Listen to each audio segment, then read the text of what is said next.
Hello guys, मैं हूं आदित्य और स्वागत है आपका यू एंड कार्स पर। बेसिकली आज की इस वीडियो में मैं आपको बताने वाला हूं कि एक प्रॉपर ट्रू कॉस्ट क्या होती है एक कार ओन करने की 5 साल बाद। क्योंकि देखो, हमने वैगनर ओन की है 6 साल पहले, वो गाड़ी ली थी और मैं आपको प्रॉपर कॉस्ट बताऊंगा, मतलब एक एक चीज की लमसम अमाउंट बताऊंगा कि कितने कुछ पैसे लग गए हैं मेरे। देखो, 5 साल में 2 लाख किलोमीटर बहुत ज्यादा कम गाड़ियां चलती है, बट बेसिकली अगर मैं बताऊं ना तो मेरी गाड़ी की रनिंग थोड़ी सी ज्यादा हुई है और आपकी भी रनिंग थोड़ी सी ज्यादा है, तो ये वीडियो आपके लिए होने वाला है। और जो न्यू बायर्स है ना, जिनको नई कार खरीदनी है अभी 2026 में, उनके लिए ये वीडियो बहुत ज्यादा यूजफुल होने वाला है, तो उसी कारण इस वीडियो को जरूर पूरा देखना। तो शुरुआत करते हैं हम फ्यूल कॉस्ट से। मैंने गाड़ी चलाई है 2 लाख किलोमीटर के आसपास और सीएनजी मेरा लगभग कुछ लग गया है 5.5 से 6 लाख का। मैंने पिछली बार कैलकुलेट किया था जब 2 लाख किलोमीटर कंप्लीट हुए थे। और ये पहले का जो 60 रुपीज का रेट है ना, बाहर से लेकर अभी का जो 93 या 94 का रेट है ना हमारे इधर, मतलब 60 रुपीज से 93 या 94 तक का मैंने सब कैलकुलेशन किया, गाड़ी की माइलेज कैलकुलेट की, डिवाइडेड बाय रेट वगैरह से, फिर कितने केजी वगैरह वो सब किया। और उसके बाद अमाउंट जो निकल कर आई थी मेरी 5,75,000, वो कुछ महीने पहले थी। अभी गाड़ी में मतलब 6 लाख के आसपास का सीएनजी ही लग गया है। और उसके बाद पेट्रोल की बात करूं तो पेट्रोल भी 1 आध लाख का तो आराम से लग गया होगा। पेट्रोल में गाड़ी बहुत ज्यादा कम चली है, बट शुरुआती में जब हमारे इधर सीएनजी था नहीं, तब पेट्रोल में ये गाड़ी बहुत ज्यादा चलती थी, तो उसी कारण पेट्रोल भी 1 आध लाख रुपए का आराम से लग गया होगा 6 सालों में। अभी 7 साल हुए हैं तो थोड़ा सा ज्यादा ही लग गया होगा, बट मैं 6 साल की कैलकुलेशन बता रहा हूँ आपको। फ्यूल कॉस्ट के बाद नेक्स्ट कॉस्ट आती है जो कि है अपनी सर्विसिंग। जी हाँ, इस गाड़ी की अभी तक मैं बोलूं तो 22 से 23 सर्विसिंग हो चुकी है। 1000 पर एक, 5000 पर एक, फिर उसके बाद 10,000 से लगातार 10,000 पर होती रही है। और अभी 20 सर्विसिंग और पहली दो, मतलब 22 सर्विसिंग इस गाड़ी की कंप्लीट हो चुकी है अभी तक। और 22 सर्विसिंग में, हर सर्विसिंग में मुझे जो बिल बैठा है एस्टिमेट 8-9 हजार, मैक्स 10 और उसके ऊपर 13, तो उसका अगर सब बिल निकाला जाए ना तो वो भी बहुत ज्यादा चला जाता है। मतलब 6 से 7 लाख रुपए के आसपास सर्विसिंग में ही मेरा पैसा लग गया। मतलब देखो, हर साल मेरी गाड़ी 30,000 किलोमीटर चलती है, उसका हिसाब अगर लगाया जाए ना तो हर साल में मेरी 3 सर्विसिंग होती है। और 3 सर्विसिंग होती है तो हर साल मेरे 30 से 35 हजार रुपए सर्विसिंग में ही जाते हैं। 3,60,000 रुपए मेरे सर्विसिंग में ही गए हैं। और अगर मैं बताऊं ना, मैंने ये 10,000 ही पकड़े, कभी कभी 12 भी लगे हैं, कभी कभी 13 भी लगे हैं, कभी कभी 15 तक भी गया है जब गाड़ी में मेजर सर्विसिंग हुई थी और मेजर कुछ पार्ट्स चेंज हुए थे। तो इतना कुछ खर्चा लगा है मेरा, मतलब 4 लाख सर्विसिंग के पकड़ लो आप अभी तक 6 साल में। और ये अभी 7वां साल है, 7वां साल में गिनूंगा नहीं, वो मैं जब 10 साल हो जाएंगे इस गाड़ी को तब एक प्रॉपर वीडियो बनाऊंगा। बट 6 साल की अगर मैं बात करूँ ना तो 6 साल में 4 लाख रुपए सर्विसिंग में और फ्यूल कॉस्ट मेरी 5.25 लाख, 5,75,000, मतलब 10 लाख के आसपास मेरा बस फ्यूल और सर्विसिंग ही लग गई है। और उसके ऊपर तो और भी खर्चे, वियर एंड टियर के पार्ट्स है, उस पर मैं आऊंगा। 10 लाख के आसपास, जितने की गाड़ी भी नहीं ना है उतने पैसे हमने ऊपर लगवाए हैं इस पर।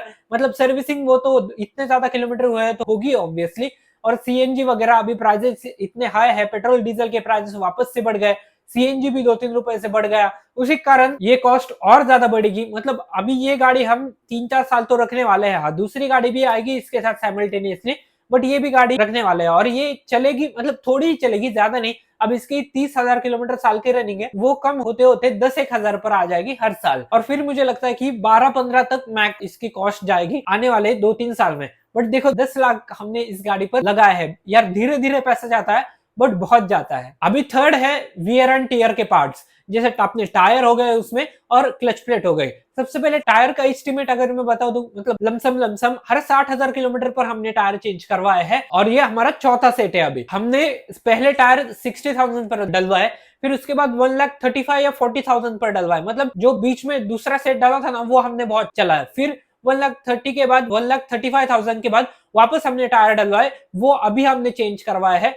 मतलब ये हमारा चौथा सेट हुआ जो कि 2,05,000 किलोमीटर पर हमने टायर चेंज करवाया। मतलब देखो, पहले 60,000 पर हुए थे, जो पहला सेट लग के आया था वो निकलवा के हमने दूसरा सेट लगवाया, वो पहली बार चेंज हुए।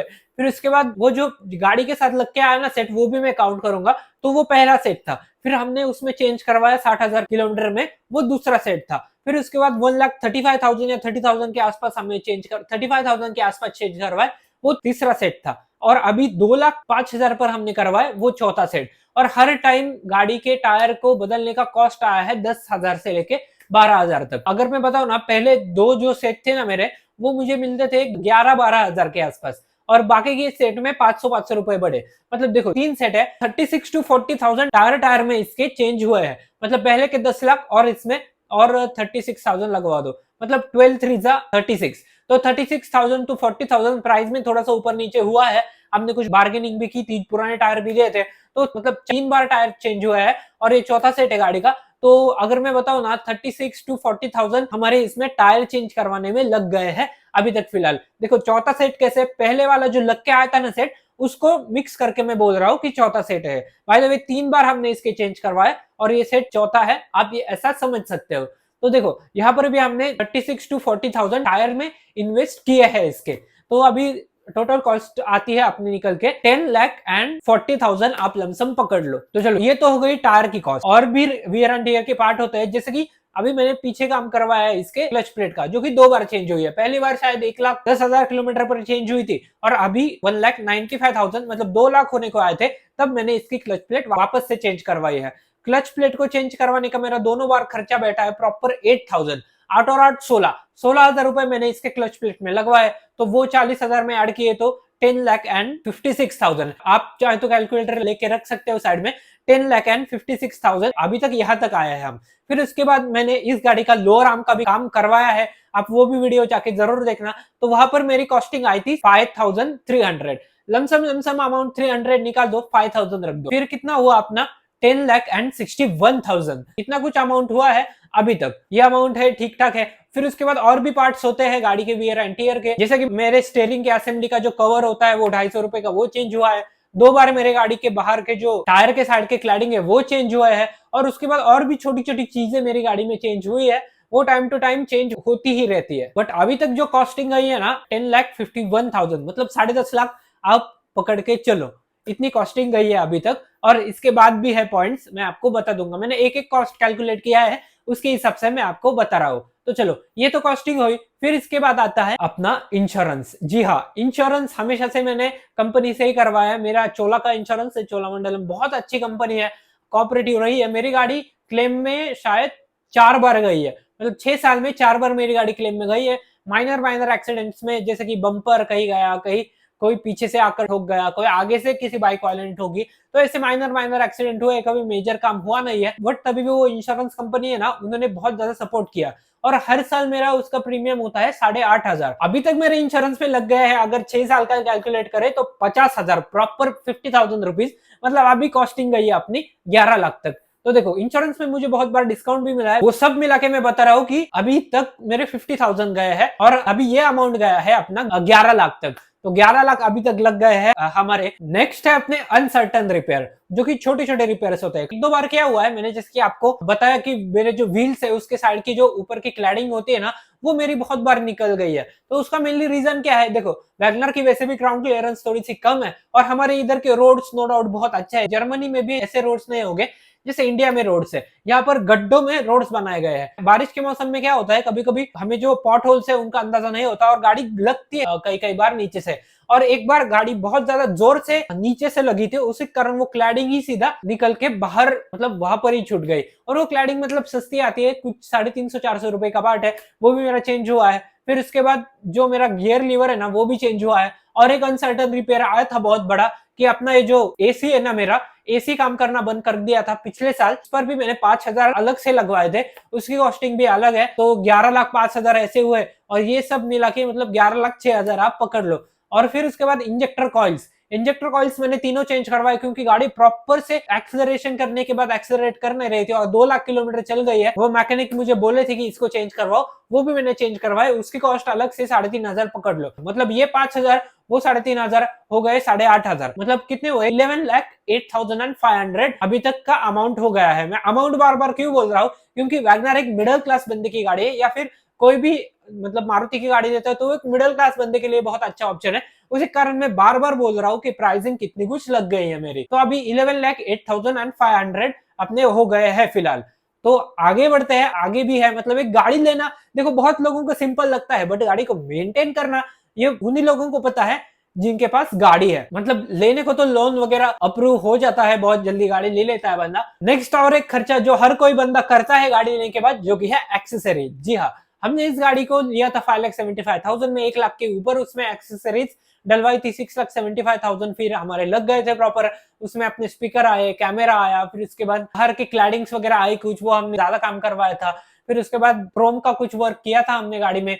बीच में स्क्रीन के साइड में आपने मेरी वीडियो में देखा होगा, तो वहां पर भी हमने कुछ वुडन स्टिक्स लगवाए थे, तो वो भी एक ठीक ठाक खर्चा हुआ था। उसके बाद मैंने इसके हेडलाइट में बल्ब चेंज करवाए, फॉग लैंप इसमें बाहर से डलवाए, तो वो सब मिला के सीट कवर्स वगैरह, स्टीयरिंग कवर वगैरह, और भी 2-3 चीजें हैं, व्हील कैप्स वगैरह, इस मॉडल में व्हील कैप्स नहीं आते थे, वो भी मैंने डलवाए थे। और भी चीजें हैं जो कि हमने इसमें डलवाई, तो उसका टोटल मिला के कॉस्टिंग आई थी 1 लाख रुपीज।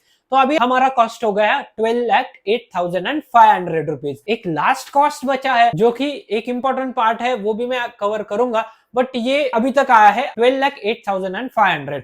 इसमें सबसे ज्यादा सीएनजी और सर्विसिंग का खर्चा है, क्योंकि सर्विसिंग में पैसे जाते ही है। तो देखो अभी तक ये कॉस्टिंग है सर्विसिंग का, तो चलो हमें डिस्काउंट वगैरह बहुत मिला, तो उसके मैं 2-3 लाख रुपए कम करता हूं, क्योंकि कैलकुलेशन में कहीं ना कहीं थोड़ी सी मिस्टेक हो गई थी, वो मुझे अभी रियलाइज हुआ। तो सर्विसिंग में देखो, मैं अगर बताऊं ना, तो हर एक साल में 3 सर्विसिंग होती है, तो 3 सर्विसिंग में 30,000 पकड़ लो आप हर साल। 6,163,18, 1,80,000, 2 लाख रुपए, 2 लाख रुपए। तो ये फिर अगर मैं बोलूं ना, फिर उसमें से हम 3 लाख माइनस करेंगे, मतलब अभी ये 12,08,500 हो गए ना, 11, 10, 9, अभी तक 9.5 लाख पकड़ लो आप, इंश्योरेंस वगैरह सब मिला के 9.5 लाख नहीं, 9,08,500 अभी तक पकड़ लो, एक्सेसरीज, इंश्योरेंस, सीएनजी, फिर उसके बाद अपनी सर्विसिंग वगैरह सब मिला के। कैलकुलेशन में थोड़ी सी मिस्टेक हो गई थी, उसे कारण माफ करना, थोड़ा मैंने कुछ गलत ही कैलकुलेट कर दिया था, वो अभी मुझे रियलाइज हुआ। अभी लास्ट में आती है मेन सबसे सीएनजी गाड़ियों में करवाने वाली चीज। अगर आपकी पेट्रोल गाड़ी है तो आपके लिए नहीं है ये, बट आपकी अगर सीएनजी गाड़ी है तो सीएनजी के हाइड्रो टेस्टिंग करवाना बहुत ज्यादा इंपॉर्टेंट हो जाता है। तो उसको भी आप कैलकुलेट करो, तो टोटल भट्टा अपना बैठ जाता है वो 3,500, मतलब 9,10,000 के आसपास आप पकड़ लो। अभी तक इस गाड़ी में हमने CNG, servicing, insurance, wear and tear के पार्ट्स, क्लच प्लेट, वो सब मिला के अभी तक 9,10,000 रुपए हमने इस गाड़ी में लगवाए हैं। टायर वगैरह सब मिला के मैं बता रहा हूँ। सच में देखो, एक कार लेना और उसको मेंटेन करना, दोनों बहुत ज्यादा डिफरेंट चीजें होती है। बहुत आसानी से बंदा कार ले लेता है, बट उसको मेंटेन करना एक अलग ही चीज होती है। अगर आप अच्छे से मेंटेन करो, आपकी कार खर्चा कम मांगेगी, और आप लेट मेंटेनेंस करते जाओ, उसको चल रहे या तब तक चलवाने दो, तो फिर आपकी कार एक टाइम पर बहुत ज्यादा खर्चा मांगने लगेगी। तो यही थी मेरी कॉस्ट वैगनर की 6 साल की, 9,10,000। 7वां साल अगर मैं मिला दूं तो वो जाएगी 9.5 लाख तक। मतलब देखो, अभी तक इतने ज्यादा पैसे फूक दिए हैं हमने इस गाड़ी पर, और मतलब देखो आपकी इनकम भी उतनी होनी चाहिए। अभी मेरे घर में ठीक ठाक इनकम है हर साल की, उसी कारण हमें ये चल जाता है। बट आपके अगर इनकम कम है थोड़ी सी, आप कॉस्ट वगैरह प्रॉपर से बैठ के डिजाइन करो, मतलब कॉस्ट वगैरह देखो उस गाड़ी की क्या होती है, आने वाले 5 साल में कैसा कुछ होता है। और एक बात मैं सबसे इंपॉर्टेंट भूल गया, चलो वो तो गाड़ी के कॉस्टिंग में ऐड हो गया, बट ईएमआई भी जाती है इसके हर महीने कुछ 8,500 के आसपास। बट वो तो चलो गाड़ी की कॉस्ट है, उसमें मैंने ऐड कर दिया था, वो कभी इस कॉस्टिंग में नहीं ऐड करना हमें, क्योंकि ये मेंटेनेंस वगैरह सब कॉस्ट है, जो कि एक बंदा विदाउट लोन भी गाड़ी लेता है ना, तो उसको ये सब करवाने की जरूरत पड़ेगी ही पड़ेगी। क्योंकि देखो, सर्विसिंग तो होनी है, हमने कोई ज्यादा काम नहीं करवाया। हाँ, एसेसरीज के अपने ऊपर है, बट ये जो सारी एसेसरीज है ना, हमने फालतू की कोई लगवाई नहीं, सारी काम की एसेसरीज थी। फिर उसके बाद अगर मैं बताऊं, तो इंश्योरेंस आपको हर साल लेना ही पड़ेगा। आपका प्रीमियम ज्यादा भी हो सकता है, मेरा थोड़ा सा कम है। फिर उसके बाद और एक चीज आती है टायर। टायर आपको हर 60-70 हजार किलोमीटर पर चेंज करवाने ही पड़ेंगे। फिर उसके बाद क्लच प्लेट, वो तो वियर एंड टियर का पार्ट है, वो max to max 1-1.25 lakh kilometre चलती है, उसके बाद आपको चेंज करवानी है। वियर एंड टियर के पार्ट्स बहुत सारे होते हैं गाड़ियों में, वो भी आपको चेंज करवाने पड़ते हैं। सस्पेंशन के बुश वगैरह वो भी चेंज करवाने पड़ते हैं। मतलब ये जो सारा काम है ना, ये हमने जो प्रॉपर जो गाड़ी को चाहिए ना वही किया, कुछ ज्यादा नहीं किया, कुछ कम नहीं किया। जो गाड़ी को एक प्रॉपर खर्चा चाहिए वो कर दिया हमने, उसी कारण गाड़ी आज भी एकदम नए जैसे चलती है और बहुत अच्छी चलती है। तो फिलहाल यही थी गाड़ी की कुछ कॉस्ट। 9,10,000, 9.5 लाख के आसपास आप पकड़ लो। बाकी देखो, एक वैगनर मिडिल क्लास कार है, आप बड़ी गाड़ी जितनी लोगे आपकी कॉस्ट उतनी बढ़ती जाएगी। अगले 6 साल में आप उस कार से ज्यादा भी पैसे लगा सकते हो। अभी देखो, मेरी जो वैगनर है 6 लाख की हमें पड़ी थी, मतलब 575 की, और उसमें पैसा उसके प्राइसिंग के 1-1.5 गुना थोड़ा सा इसकी प्राइसिंग के ज्यादा ही लग गया है। बट वो तो चलता है, क्योंकि ये गाड़ी हमें कहीं पर भी लेके जाती है, कहीं से भी सेफली लेके आते हैं, तो ये इस गाड़ी के मामले में अच्छी बात है। तो फिलहाल चलो, इस वीडियो के लिए बस इतना ही रखते हैं। आपको ये वीडियो कैसा लगा मुझे कमेंट में जरूर बताना। चैनल पर न हो तो चैनल को सब्सक्राइब जरूर करना, बेल आइकन जरूर दबाना। मिलता हूं आपको ऐसे किसी नेक्स्ट वीडियो में, तब तक के लिए देखते रहिए यू एंड कार्स।